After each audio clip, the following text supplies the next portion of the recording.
They thought Claire Reynolds was at home crying. In reality, she was buying a $10,000 dress and hiring the best private investigator in the city. The young woman in scarlet red, clinging to Arthur Bennett's arm at the Grand Imperial Club, didn't know three crucial things. First, that Claire had orchestrated every detail for her to be there that night. Second, that the flash drive in Claire's Hermes bag contained photos of Lauren with 2 other married men in the last 6 months. And third, most importantly, that in 30 minutes, Lauren would leave that gala ball crying like a child, while Claire would become the legend the NYC high society would tell for the next 50 years. Arthur thought he was trading a boring wife for a luxury inflatable doll. Lauren thought she was conquering a Prince Charming. Neither of them imagined they had just awakened a queen. And queens don't forgive. They destroy with style. The September night at the Grand Imperial Club was steeped in ostentation and fakery. Baccarat crystal chandeliers cast a golden light over the main ballroom, where the cream of New York society gathered for the traditional gala ball of the Hope Foundation. The air conditioning kept the environment at a perfect temperature, in stark contrast to the suffocating heat of hypocrisy that hung among the guests. Arthur Bennett adjusted the cuff of his Italian silk shirt for the 3rd time in 5 minutes. At 38, the real estate entrepreneur had built an empire that guaranteed him a constant presence in society columns. But on that specific night, he felt particularly anxious. Not because of the importance of the event. After all, he had attended dozens of similar balls, but because of the company he had chosen to bring. Lauren Campbell glided through the ballroom as if she owned the place. At 29, the young woman flaunted a more striking, artificial beauty, with platinum blonde hair falling in perfect waves over bare shoulders, enhanced by the scarlet red Valentino dress Arthur had bought especially for the occasion. The generous neckline and the fabric that hugged every curve of her body did not go unnoticed by the male gazes present, nor by the whispered comments of the society matrons. "Arthur, darling!" The shrill voice of Marguerite Wallace, the wife of a federal senator, cut through the air like a razor. "What a surprise to see you here, and with company." Her eyes scanned Lauren from head to toe, a predatory analysis disguised as social courtesy. "Marguerite, always a pleasure." Arthur forced a smile as he felt sweat form in small beads on his forehead. "This is Lauren Campbell, my special consultant." Lauren laughed, a crystalline sound that echoed through the room. "Consultant? How modest, my love." Her blood-red nails caressed Arthur's arm possessively. "We're much more intimate than that, aren't we?" Arthur's embarrassment was palpable, but Lauren seemed to feed on the situation. She had spent months planning this moment, the night she would finally be introduced to society as Arthur Bennett's new woman. In her youthful and ambitious mind, this was her official coronation. The legitimate wife, Claire, had become a ghostly figure in their conversations, a woman who preferred discretion to the spotlight. And this, for Lauren, was a sign of weakness. "Where is Mrs. Bennett?" Marguerite's question was asked with the surgical precision of someone who knows exactly where to poke to cause pain. "I haven't seen her at a social event in a long time." Arthur swallowed hard. "Claire has been busy with personal projects." "What a shame," Marguerite murmured, although her tone suggested the exact opposite. She was such an elegant woman. She always knew how to behave with class. The word was hung in the air like a death sentence. Lauren felt a twinge of irritation. Why did everyone keep comparing her to that faded woman? Arthur had told her that Claire was boring, dull, a wife who was content to stay home reading books instead of accompanying him to important events.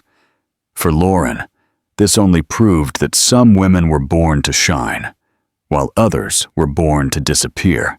"Arthur, "I need to talk to you about the marina project," interrupted Richard Adams, one of the company's minority partners. The relief on Arthur's face was instantaneous. As the men moved away to discuss business, Lauren remained alone in the center of the ballroom, feeling like a queen on her throne. The flashes of social photographers constantly found her, and she knew her photos would be plastered in the gossip magazines the following week. The new passion of Arthur Bennett, or the well-accompanied entrepreneur, she could already imagine the headlines. The sparkling champagne flowed generously among the guests, and Lauren did not hold back. With each sip, she felt more confident, more in control of the situation. She approached a group of socialites she knew superficially from beauty salons and gyms in the city's wealthiest neighborhoods. "Lauren, what a stunning dress," commented Patricia Albright, the wife of a federal judge. "Valentino? A gift from Arthur," Lauren replied, making sure to emphasize the intimacy. "He has such refined taste in choosing women's clothes." The women exchanged knowing glances. They all knew what that meant. Arthur Bennett was publicly flaunting his mistress, a behavior that, while not uncommon in those circles, still caused a stir when done so blatantly. "And how are you adapting to your new position?" Patricia's question had a double meaning, and they all laughed discreetly. "Perfectly," Lauren replied, raising her chin. "In fact, I've always felt more at home in this environment than certain people who isolate themselves at home." The malicious comment about Claire did not go unnoticed. The women present knew well the unwritten code of high society. When a wife stopped appearing at events, it usually meant she had lost the battle to a younger, more ambitious rival. On the other side of the ballroom, Arthur tried to focus on the business conversation, but his eyes constantly wandered to Lauren. Part of him felt proud to be with a woman so young and attractive. It was a confirmation of his virility and success. Another part, however, began to question the wisdom of so openly exposing his extramarital relationship. "She's pretty," commented Richard, following Arthur's gaze. "But don't you think it's risky to bring the friend to an event of this magnitude?" "Lauren is not just a friend," Arthur retorted, more defensively than he intended. "We have a serious relationship." "Serious?" Richard raised an eyebrow. "And does your wife know about this?" Arthur looked away. Claire knew, of course. How could she not? The rumors had been rampant for months, and he didn't even bother to be discreet. But Claire, true to her reserved nature, had not made scenes or threats. She had simply withdrawn even further, which Arthur had interpreted as a tacit acceptance of the new situation. "Claire understands that our marriage has evolved into something different," he murmured, sipping Scotch whiskey. In truth, Arthur had married Claire Reynolds 15 years ago for practical reasons. She came from a traditional family, with important connections in the judiciary and politics, connections that were crucial for the growth of his business. Claire was intelligent, cultured, a perfect wife on paper. But as the years passed, Arthur began to see her as part of the furniture, always present, always reliable, but without the sparkle and excitement he had begun to seek elsewhere. Lauren represented everything his wife was not: spontaneous, sensual, impressionable. When he met her at a law firm party, where she worked as a receptionist, he was immediately attracted to her youth and her thirst for social climbing. It was easy to impress her with expensive dinners and luxurious gifts. It was easy to be the hero in the life of someone who came from a 2-bedroom apartment in Queens. "Arthur!" Lauren's voice called him back to the present. She was approaching with a radiant smile, followed by a younger man he recognized as Julian Fitzgerald, heir to one of the country's largest fortunes. "Julian was just telling me about the new art collection he recently acquired," Lauren said, her eyes shining with interest. "Picasso, Van Gogh, it's fascinating." Arthur felt a twinge of irritation. Lauren was clearly flirting, and Julian, known for his reputation as a womanizer, seemed willing to reciprocate. It was humiliating to have to compete for his own mistress's attention in public. "Lauren, we need to talk to the event organizers," he interrupted, taking her arm. "But Arthur, Julian was inviting me to see his private gallery," she protested, pouting. "Another time," Arthur replied dryly, guiding her away from the young heir. As they walked through the ballroom, Lauren murmured in his ear, "You don't need to be jealous, my love. You know you're the only man in my life." The words were supposed to reassure him, but Arthur felt a growing unease. There was something about Lauren's attitude that night. An excessive confidence, a presumption that her place was guaranteed, that deeply bothered him. Next to the main table, where the event organizers and some important politicians were, Arthur spotted Charles Dalton, an influential society journalist. The man was watching them with obvious interest, already mentally drafting the note that would appear in his column the next day. "Arthur Bennett, it's been a while." Charles approached with a smile that didn't reach his eyes. "And this lovely young lady must be Mrs. Bennett?" The silence that followed was deafening. Arthur felt his face flush, while Lauren, far from being embarrassed, smiled even wider. "Not yet," she replied with a giggle. "But who knows? Maybe soon." The insinuation was crystal clear. Lauren was not just content to be the mistress. She had bigger plans, and she was announcing these plans to one of the most dangerous gossips in the city. Arthur forced a nervous laugh. "Charles, you know Lauren Campbell?" "Charles, Lauren is one of the most respected journalists in the city." "It's a huge pleasure," Charles said, kissing Lauren's hand with exaggerated gallantry. "I imagine we'll have a lot to talk about in the coming times." The veiled threat did not go unnoticed by Arthur. Charles Dalton had the power to make or break reputations with a single column. If he decided to turn the situation into a scandal, the consequences could be devastating, not only for his public image, but for his business. As they talked, the ballroom continued to fill. Influential politicians greeted businessmen, socialites showed off their latest jewelry and couture acquisitions, and the orchestra played classical waltzes that created a perfect soundtrack for that theater of appearances. Lauren was in her element. She waved to acquaintances, posed for photos, greeted important people as if she were, in fact, Mrs. Bennett. Every gesture was calculated to solidify her position, to make it clear that she was not just a passing fling, but the new reality in Arthur's life. But in the back of her ambitious mind, Lauren couldn't completely ignore the whispers she heard when she passed by. "Where is Claire Reynolds? How embarrassing. Poor Claire was always such a distinguished lady. Why did everyone insist on talking about that woman?" Lauren had never met her personally. Arthur always said that Claire preferred to avoid conflicts and confrontations.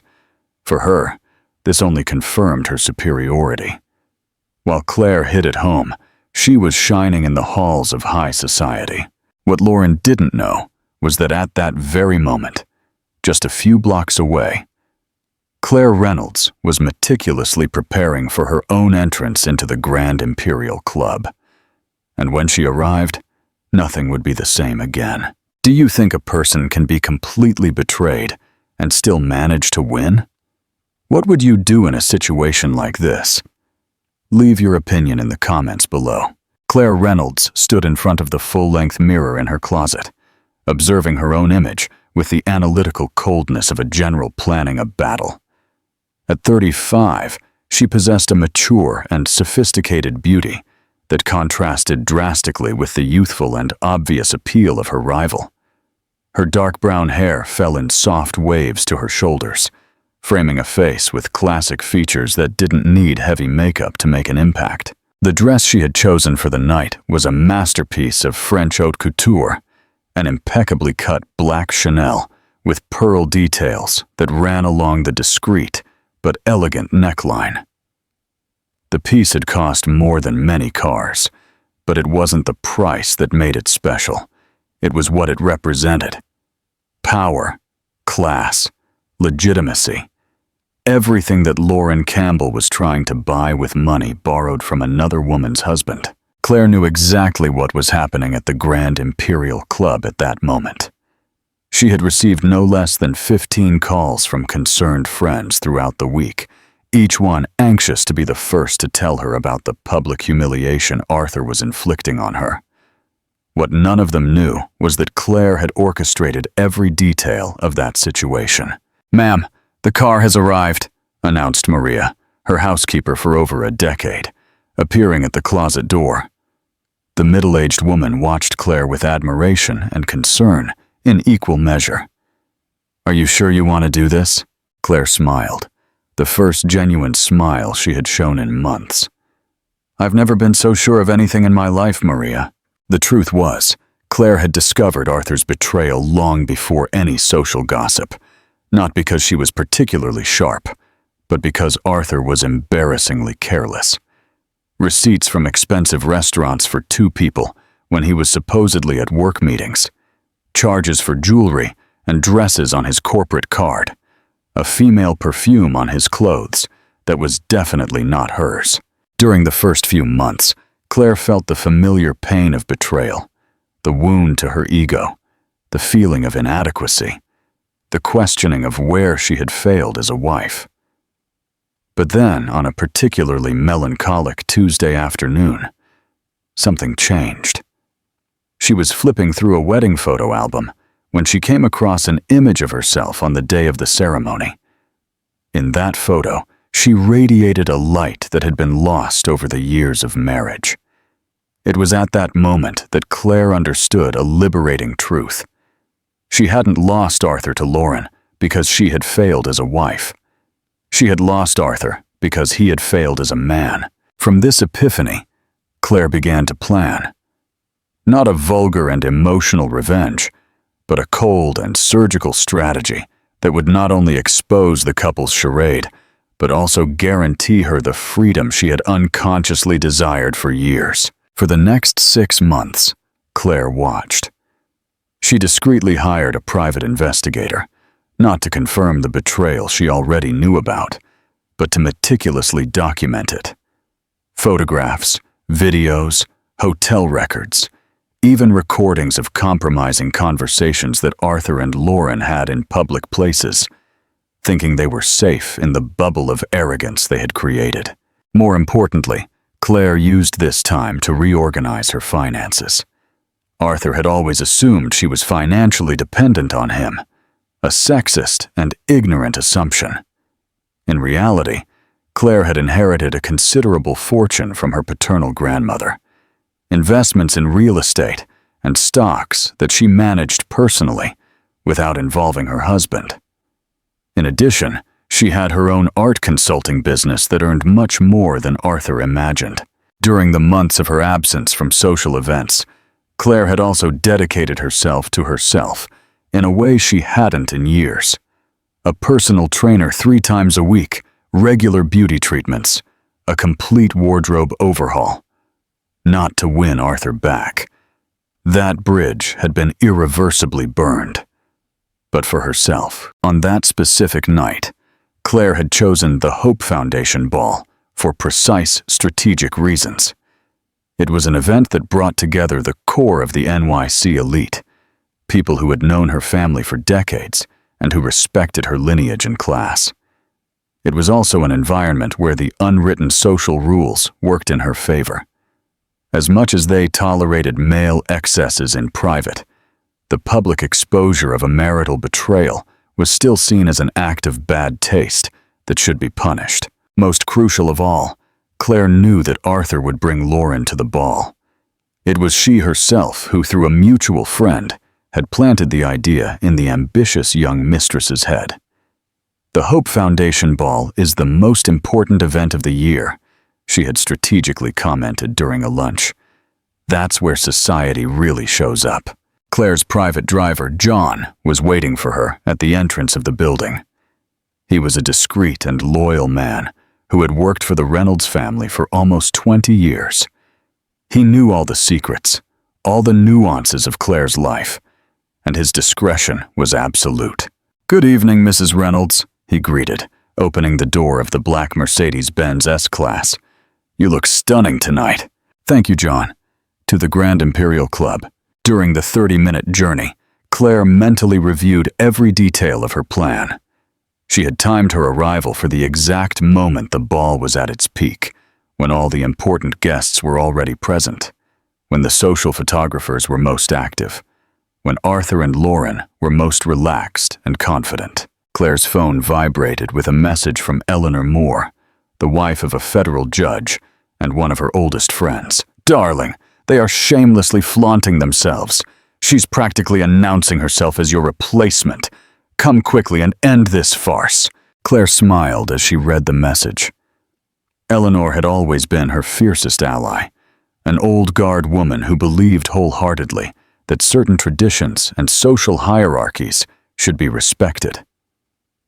For Eleanor, Lauren was nothing more than a classless social climber, trying to occupy a place that didn't belong to her.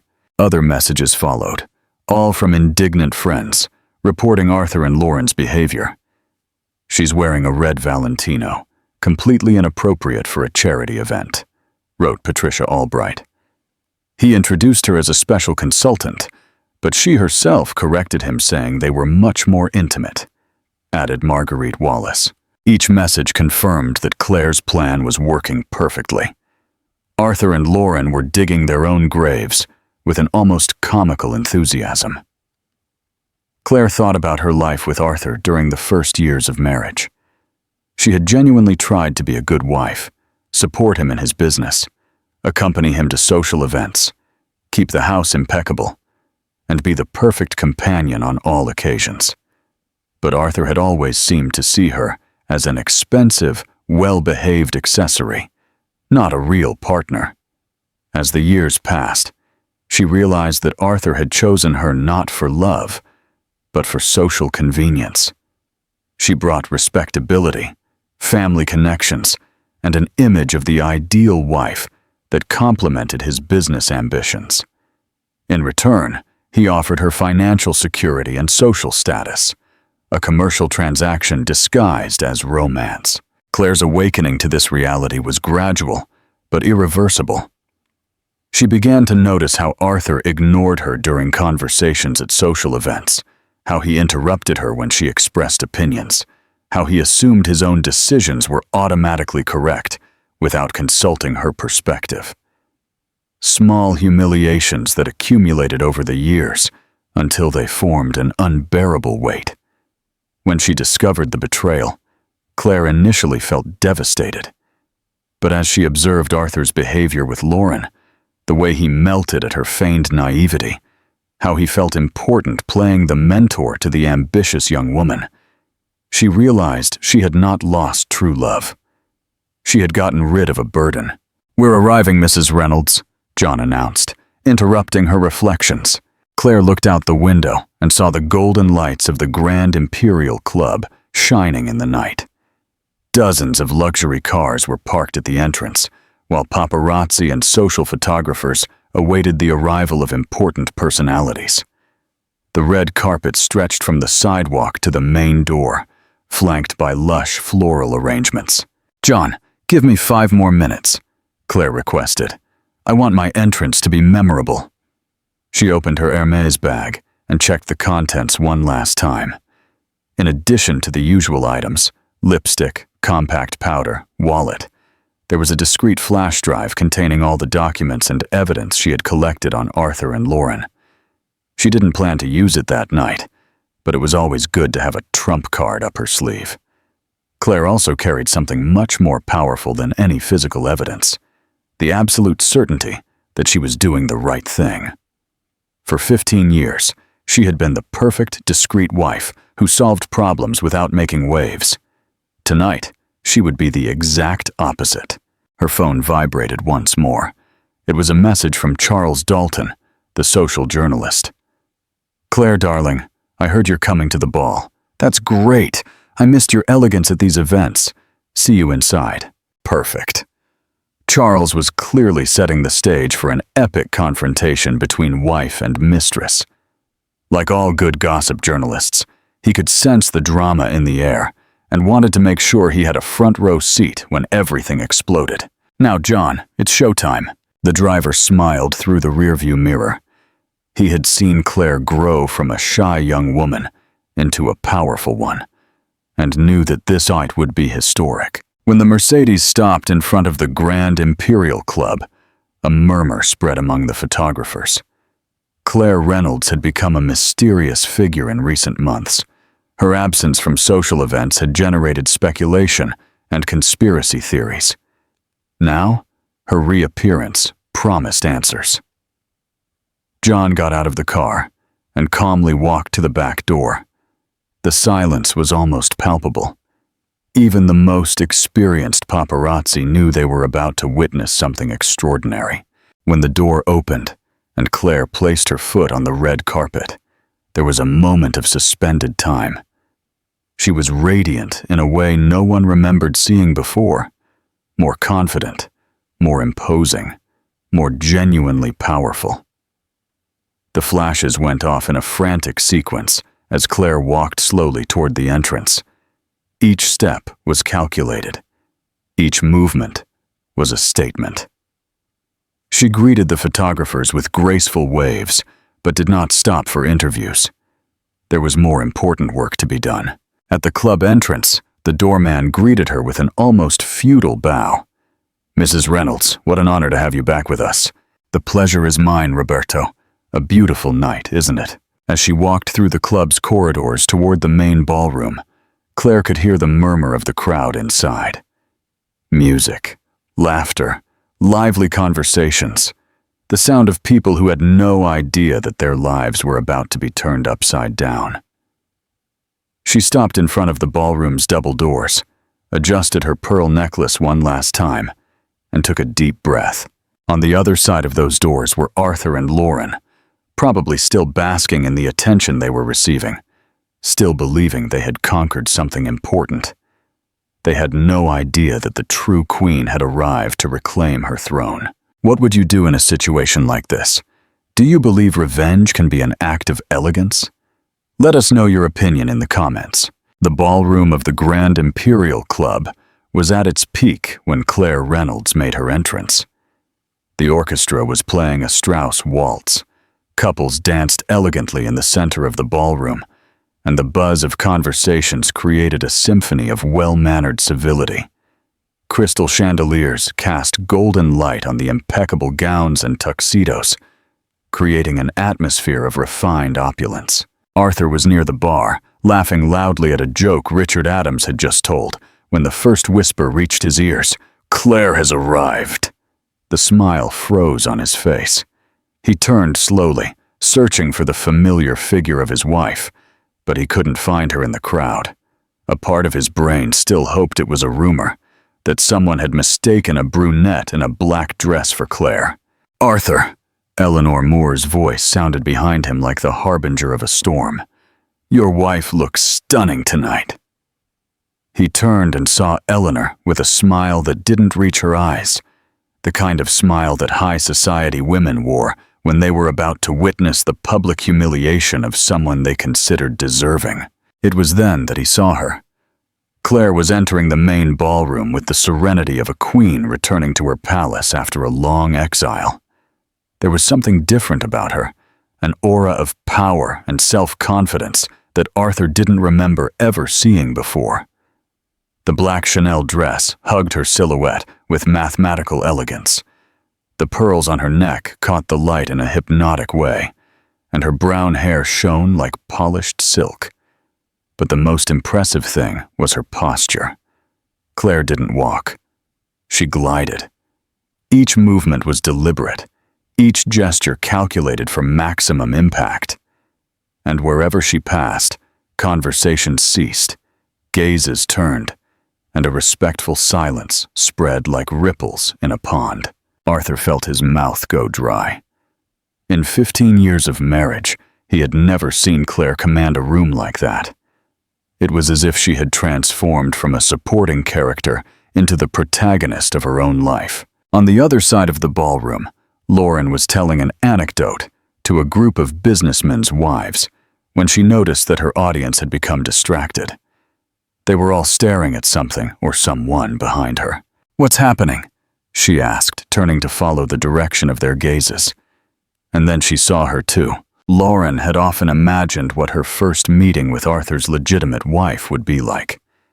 In her fantasies, Claire would be a faded woman, visibly aged, clearly inferior in every way that mattered. The reality was a brutal shock.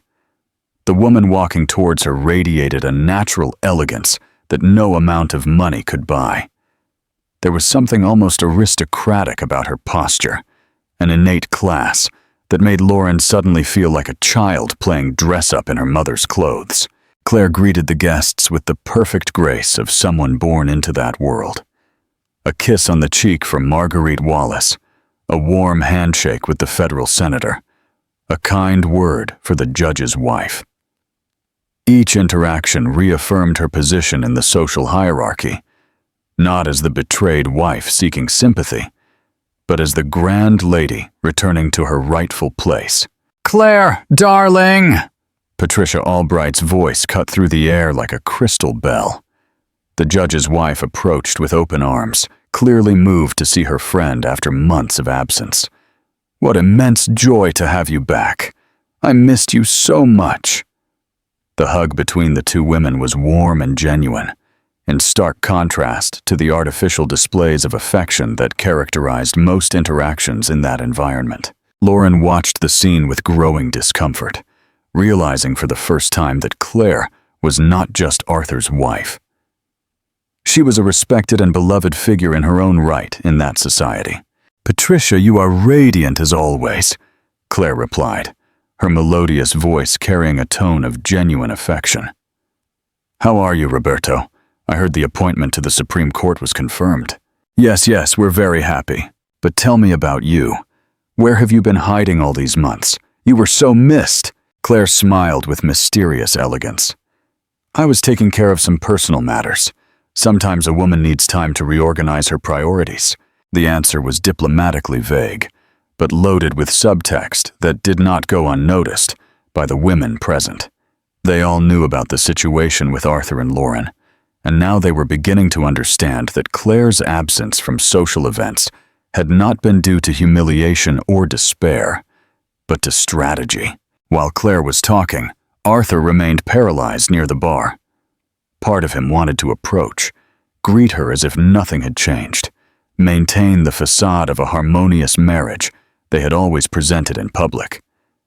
Another part, the cowardly and guilty part, just wanted to disappear. The decision was made by Lauren. The young woman, driven by a toxic mix of jealousy, insecurity, and youthful arrogance, decided that she would not be overshadowed by an older woman, no matter how elegant she was. After all, she was the one with Arthur now. She was the one who wore the expensive gifts, who occupied his bed, who had future plans with him. "Arthur," she whispered, pulling him by the arm. "Let's go greet your wife. It's the polite thing to do." Arthur swallowed hard. "Lauren, maybe this isn't the best time." "Nonsense," she retorted, already walking toward the group around Claire. "We're all civilized adults here." Lauren didn't realize she was about to make the most catastrophic mistake of her young life. In her limited mind, this would be the moment of her official coronation, when she would present herself as Arthur's new woman in front of the previous wife, definitively establishing the new hierarchical order. Claire saw the couple's approach long before they got close.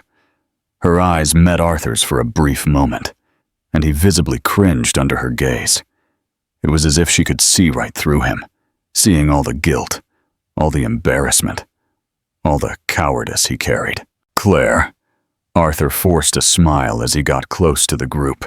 His voice came out higher-pitched than he intended.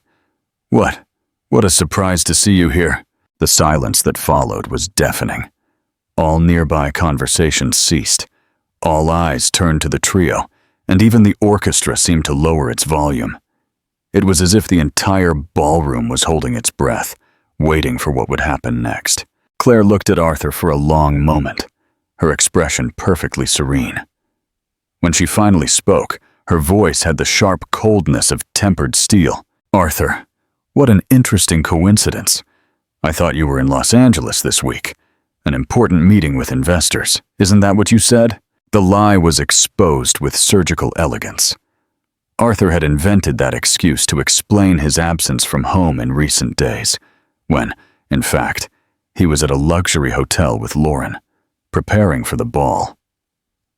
Now, confronted with his own dishonesty in public, he stammered, The meeting was cancelled at the last minute." "What a shame," Claire murmured, her tone suggesting the exact opposite. "Well, at least you didn't miss an event as important as this one." It was then that Lauren decided to intervene. The young woman, misinterpreting the moment and thinking that Claire was being submissive by not directly confronting the situation, took a step forward with a smile that was meant to be sympathetic, but sounded condescending. "You must be Claire," she said, extending a hand with perfectly manicured red nails. "I'm Lauren Campbell. I've heard so much about you." The group around them collectively held their breath. It was a moment of such palpable tension that even the most distant guests began to discreetly approach, sensing that something extraordinary was about to happen. Claire looked at Lauren's outstretched hand for a moment that seemed eternal. Then, with a smile that didn't reach her eyes, she greeted her delicately. "Lauren, yes, I've also heard a lot about you." The phrase was uttered with such elegance that it took a few seconds for Lauren to realize the poison contained within it. "Arthur told me you work together," Claire continued, her voice maintaining the perfectly polite tone of high society. "Something about project development consulting?" Arthur opened his mouth to reply, but Lauren interrupted him, clearly eager to establish her true position. "Oh, we're much more than co-workers," she laughed, a high-pitched sound that echoed uncomfortably in the silence of the ballroom. "In fact, Arthur and I have a very special relationship." The words came out of her mouth with the confidence of someone who believed they were revealing a truth that would give them power over the situation. Instead, she had just fallen into the most elegant trap ever built at a New York social event. Claire tilted her head slightly, as if she were processing a particularly interesting piece of information. "Ah, I see," she said, her voice still maintaining that deadly politeness. "How brave, on your part, to make this public in this way." The word brave was pronounced in such a way that it sounded exactly like its antonym. Lauren began to realize that something was wrong, but her youth and inexperience did not allow her to fully decode the nuances of the conversation. Arthur, on the other hand, was pale as paper. He knew Claire well enough to recognize the signs of danger. The overly polite tone, the smile that didn't reach her eyes, the upright and controlled posture. She was furious, but expressing that fury through the refined codes of high society, which made her infinitely more dangerous than any emotional outburst. "Claire," he tried to intervene, "maybe we should—" "Oh, Arthur," she interrupted him softly. "There's no need for embarrassment between civilized people." She turned to Lauren with renewed interest. "Tell me, darling, how long have you two been working together?" Lauren, interpreting the question as an opportunity to establish her supremacy, replied with youthful pride. "About 8 months. Arthur has been a wonderful mentor." "Mentor," Claire repeated, as if savoring the word. "What an interesting term to describe the relationship." The air in the ballroom was so charged with tension that even the waiters had stopped circulating with the champagne trays. Dozens of eyes were fixed on the trio, and Charles Dalton, the social journalist, watched everything from a strategic distance, clearly taking mental notes for his column the next day. Eleanor Moore approached the group with a smile that promised trouble.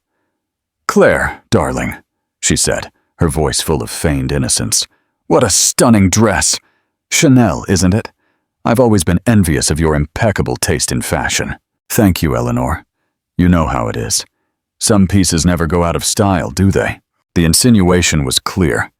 True elegance is timeless, Unlike the passing trends displayed by certain younger people, Lauren, finally beginning to realize that she was being subtly attacked, decided to fight back.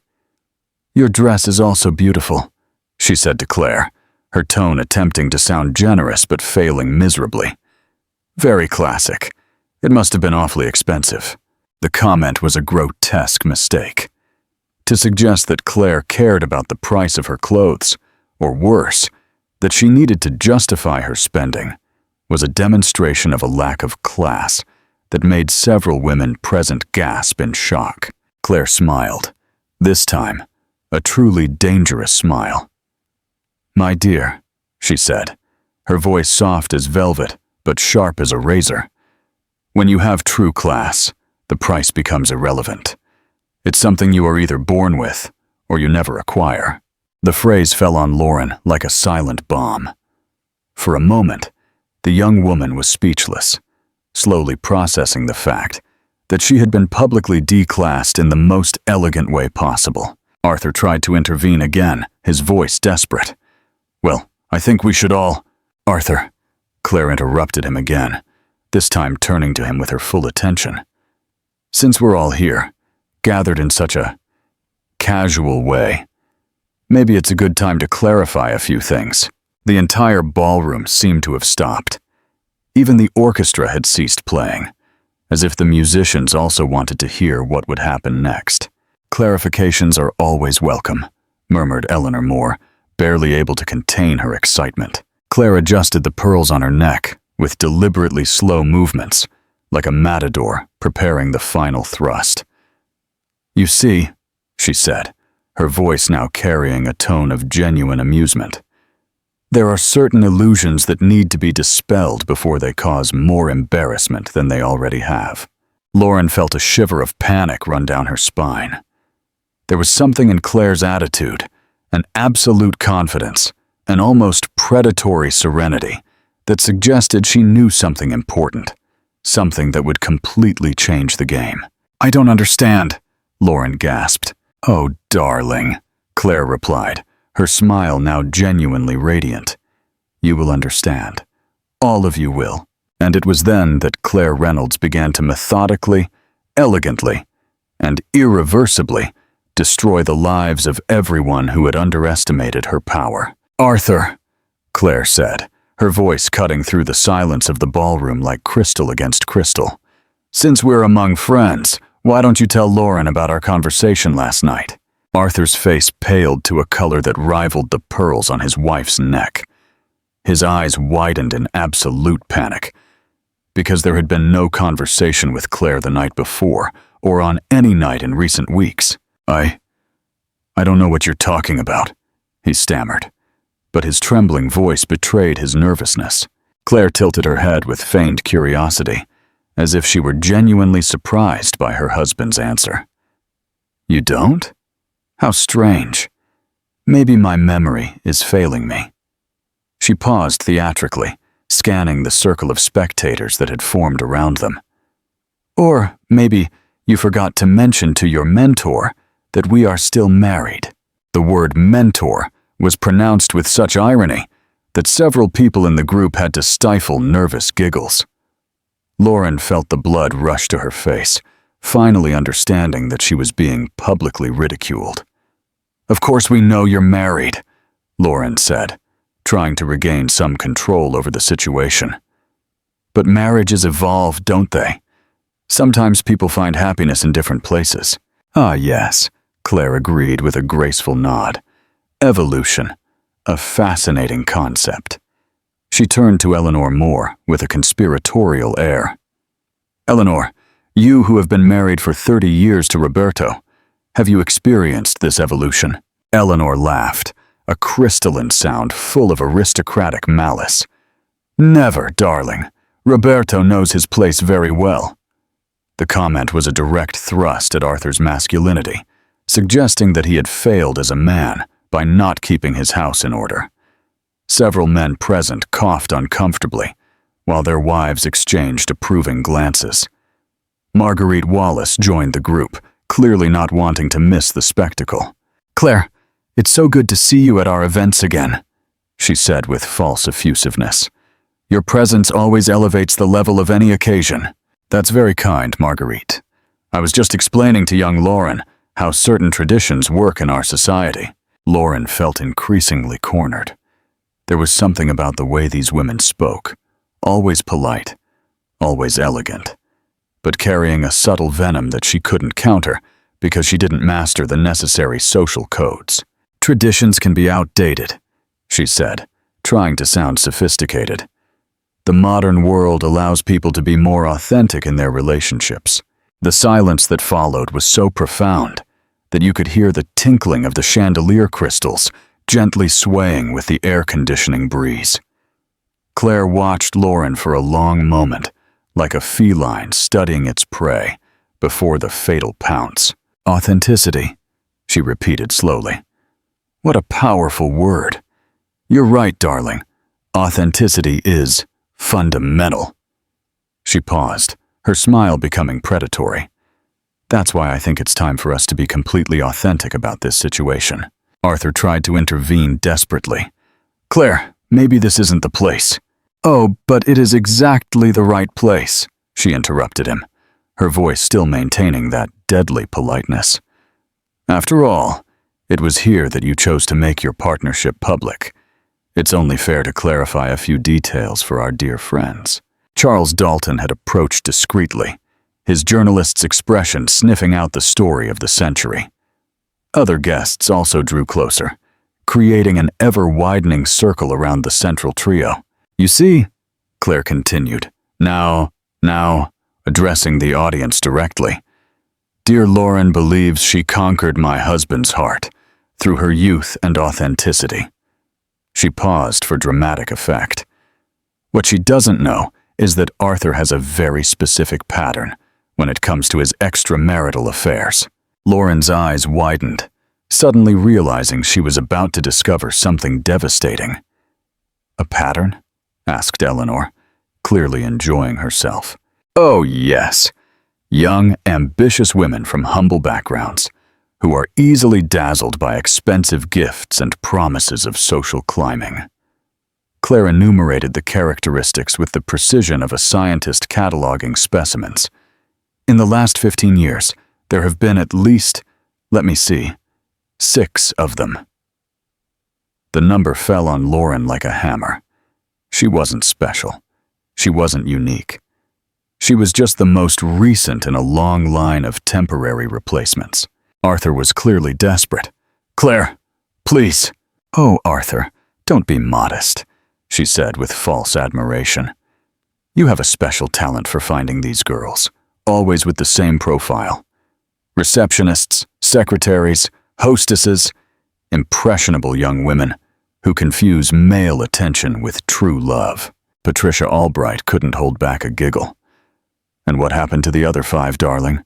"Well," Claire replied, as if she were telling a funny anecdote at a tea party, "some were discreetly dismissed when they started making inconvenient demands. Others found out for themselves that they weren't as special as they imagined. 1 or 2 even managed advantageous marriages to more available men." Lauren felt the world spinning around her. Everything she had believed about her relationship with Arthur, its uniqueness, their future plans, her privileged position, was crumbling like a house of cards. "But the thing is," Claire continued, now speaking directly to Lauren, "you made a mistake that none of the others made." "What mistake?" The question came out as a strangled whisper. "You believed you had won." The words fell on Lauren with the weight of a legal sentence. She looked around, seeing for the first time the expressions of the guests. Not admiration or envy, as she had imagined, but pity mixed with aristocratic contempt. "Arthur never told me about the others," she stammered, turning to him in search of denial, explanation, anything that would restore her reality. Arthur couldn't look her in the eye. His guilt was stamped on his face like a tattoo. "Of course he didn't tell you," Claire said softly. "Why would he? It would ruin the fantasy he creates for each of you. The fantasy that you're special, that you're different, that this time it's true love." Eleanor Moore shook her head with theatrical disapproval. Men can be so cruel, can't they? Making these poor girls believe in fairy tales. The cruelty, Claire said, is not in having extramarital affairs. Powerful men have always had mistresses. It's almost a tradition. The cruelty is in creating false expectations, in making these women believe they can occupy a place that was never intended for them. Lauren finally exploded. And what is that place? The place of the submissive wife who accepts everything in silence? The entire ballroom held its breath. It was the first time anyone had directly confronted Claire, and everyone wanted to see how she would respond.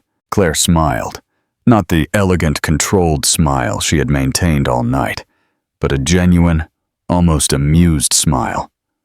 "Oh, my sweet girl," she said, her voice carrying a mixture of pity and condescension. "You really don't understand, do you?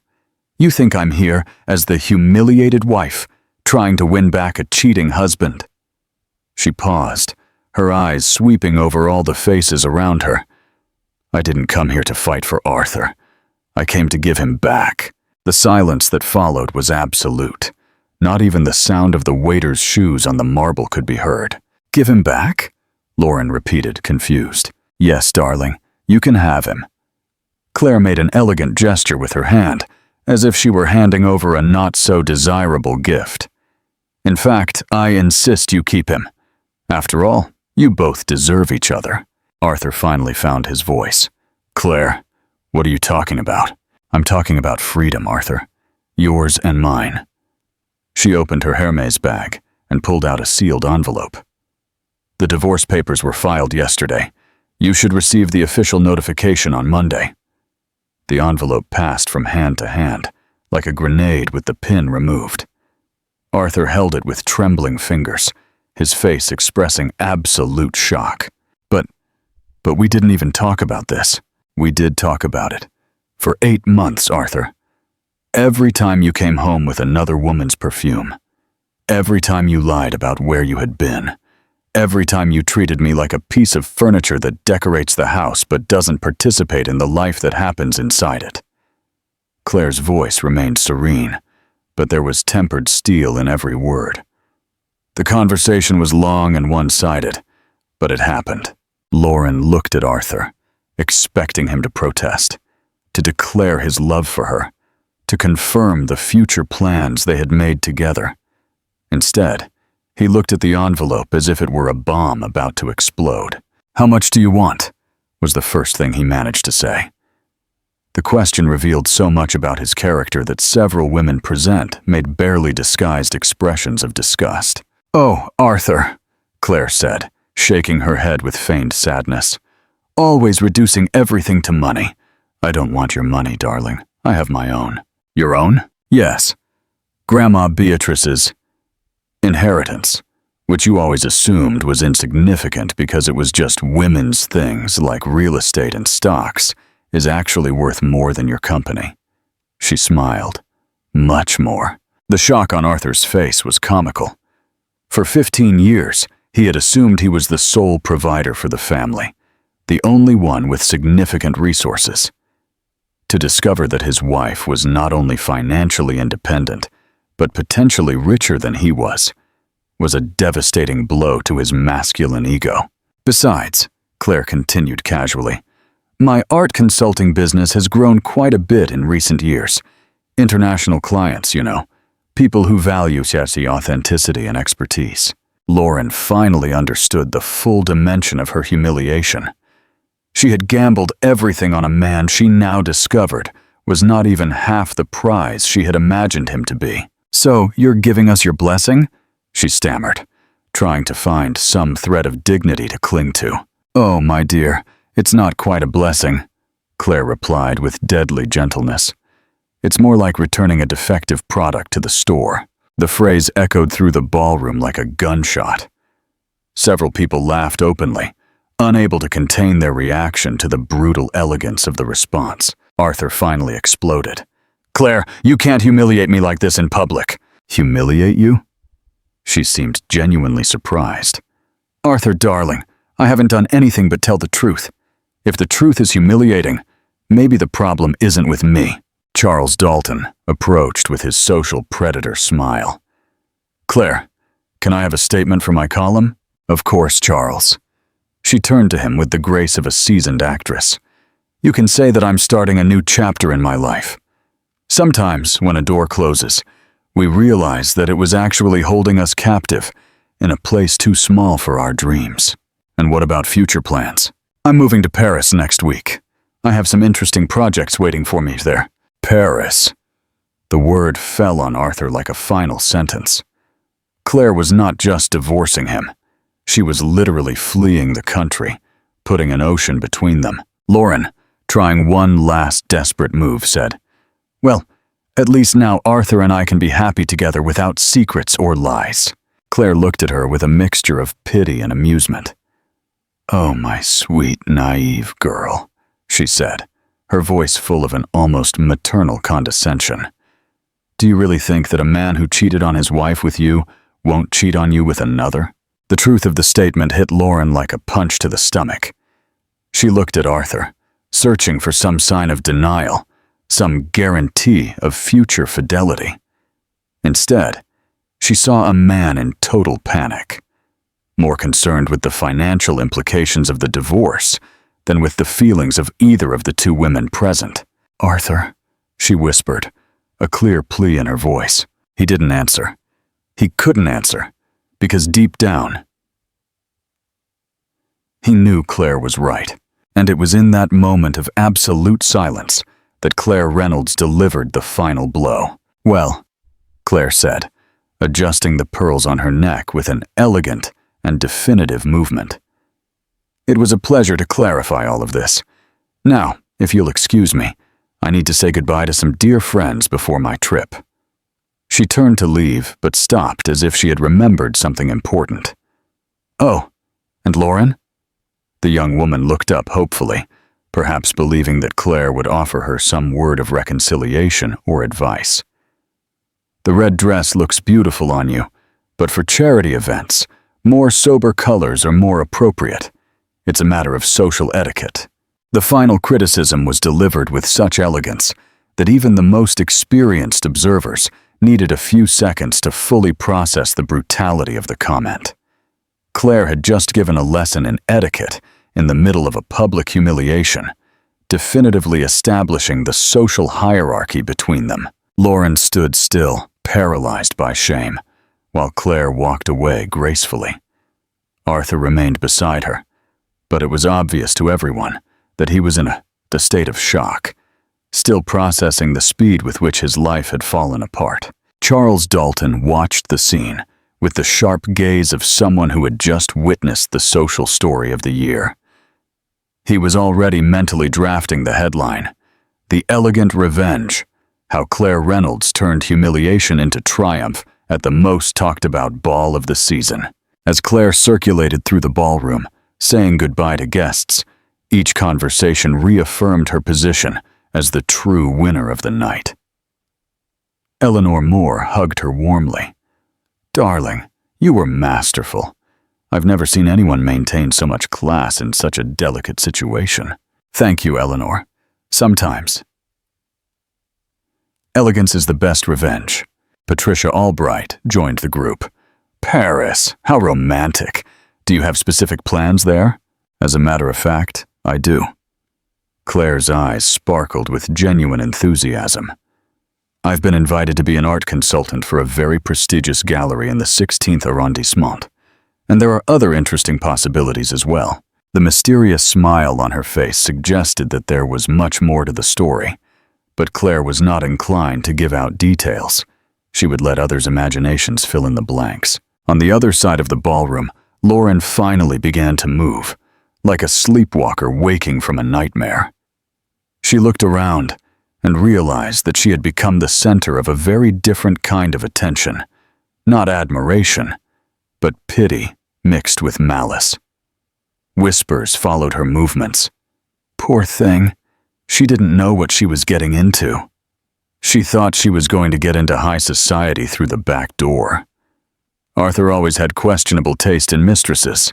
Each comment was like a stab at her pride. Lauren had arrived at the ball, believing she would be crowned the new queen. Instead, she was publicly unmasked as a naive and inadequate pretender. Arthur tried to approach her. "Lauren, let's talk privately." "No." She recoiled as if he were contagious. "Don't touch me. You lied to me about everything." Tears began to stream down Lauren's perfect makeup, creating dark trails on her cheeks. The realization that she had been just one more in a long line of disposable women was devastating for someone who had always considered herself special. "Lauren, please, let me explain." Arthur tried again, but his voice sounded desperate and unconvincing. "Explain what? That I'm the disposable one? That I was never special? That you never intended to marry me?" Her voice grew louder and louder, attracting even more glances. "I quit my job, moved out of my apartment, told my family I was going to marry an important businessman." The public confession of her naivety only deepened her humiliation. Some guests shook their heads in pity, while others exchanged "I told you so" looks, typical of high society when their predictions are confirmed. Julian Fitzgerald, the young heir who had flirted with her earlier, approached with a condescending smile. "Lauren, don't be so desperate. Arthur was always known for his temporary affairs. You shouldn't have gotten so attached." The remark, while meant to be comforting, only confirmed that all of society knew about Arthur's reputation, except her. Lauren realized she had been the last to know about her own relationship. Meanwhile, Claire continued her triumphant farewell tour. Each conversation revealed more details about her future plans, painting the picture of a woman who had not only escaped an unhappy marriage, but had meticulously planned her ascent to a better life. "The Dubois Gallery is one of the most respected in Paris," she told a group of art enthusiasts. "They were impressed with my work on the Monet Newman exhibition last year." What she didn't mention, but what they would discover later through international gossip channels, was that Pierre Dubois, the gallery owner, was an aristocratic widower in his late 40s, who had been charmed not only by Claire's professional expertise, but also by her personal elegance. Marguerite Wallace pulled Claire into a more private corner. "Darling, can I ask an indiscreet question? This move to Paris, is there someone waiting for you there?" Claire smiled with calculated mystery. "Let's just say there are interesting possibilities. A man who values intelligence as much as beauty, who understands that a woman can be a partner, not just an ornament. French? With the elegance that only the French possess. And," she lowered her voice conspiratorially, "with resources that make Arthur's business look like a corner bazaar." Marguerite was delighted. "Darling, you are simply inspirational. To turn betrayal into liberation, humiliation into triumph, is a work of art." On the other side of the ballroom, Arthur finally managed to calm Lauren enough for a more private conversation. They moved away to one of the club's smaller rooms, away from curious glances. "Lauren, I know you must be confused, but we can get through this." "Get through this?" She stared at him with disbelief. "Arthur, you made a fool of me for 8 months, made me believe I was special, that I had a future with you. And you do. Now that Claire is asking for a divorce, we can finally be together officially. With what money?" The question came out sharper than she intended. "You heard what she said. She's richer than you. In the divorce, you could lose half of everything you have." The financial reality hit Arthur like a slap. For years, he had assumed he controlled all the couple's finances. To discover that Claire not only had her own resources, but that they were superior to his, was a devastating shock. "That can't be true," he murmured. "The stocks, the real estate, they're just family inheritances. Inheritances that are worth more than your company." Lauren was beginning to see Arthur for who he really was. Not the successful, powerful businessman she had imagined, but a middle-aged man who had just discovered his wife was his most valuable asset. And he had lost her. At that moment, Charles Dalton appeared at the door of the room. "Arthur, can I have a word for my column tomorrow?" "There's nothing to comment on," Arthur replied dryly. "Oh, but there is. The most elegant wife in New York society announcing her move to Paris. One of the most civilized divorces I've ever witnessed. It's a fascinating story." Charles wasn't really asking for permission.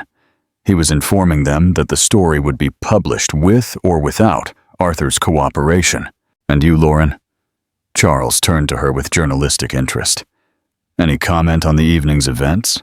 Lauren looked at Arthur, expecting him to defend her, to publicly declare their future plans together.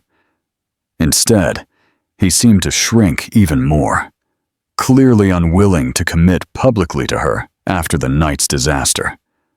The lack of support was the last straw.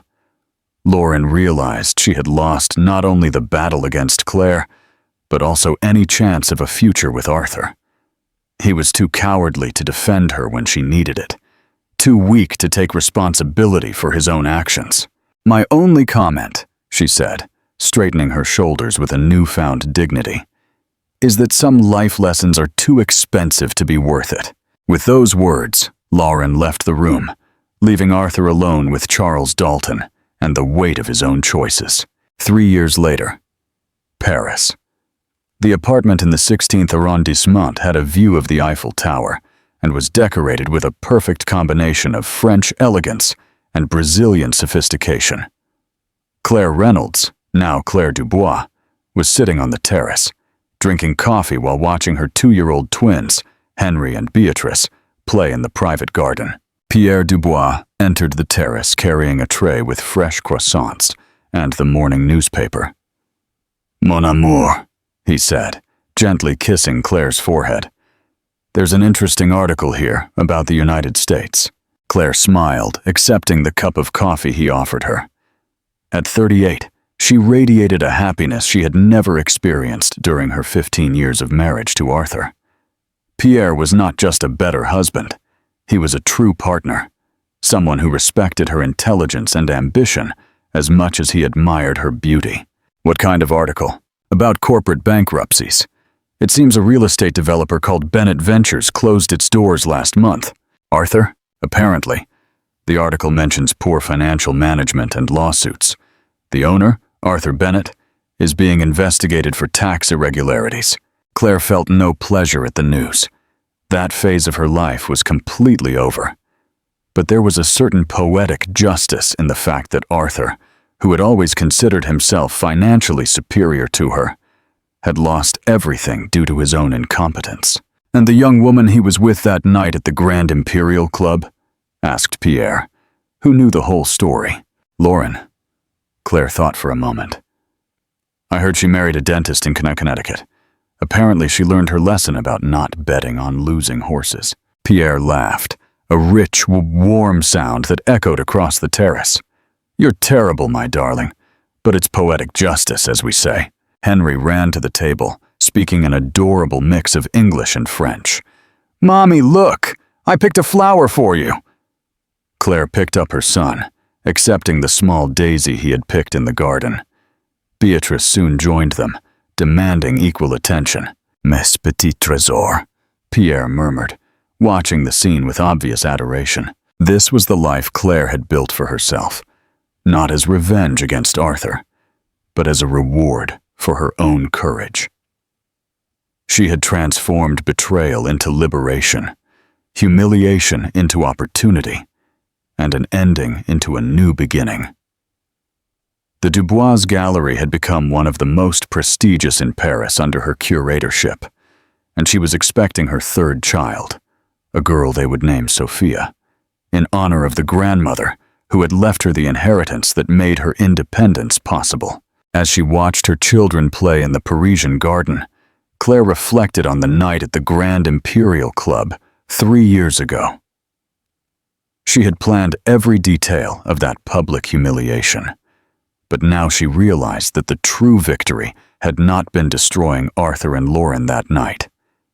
The true victory was this: a life built on her own terms, with a man who loved her completely, children who filled her heart, and a career that fulfilled her soul. In the end, Claire Reynolds had discovered that the best revenge is not the destruction of your enemies, but the construction of a life so spectacular that it makes everything they did to try to diminish you irrelevant.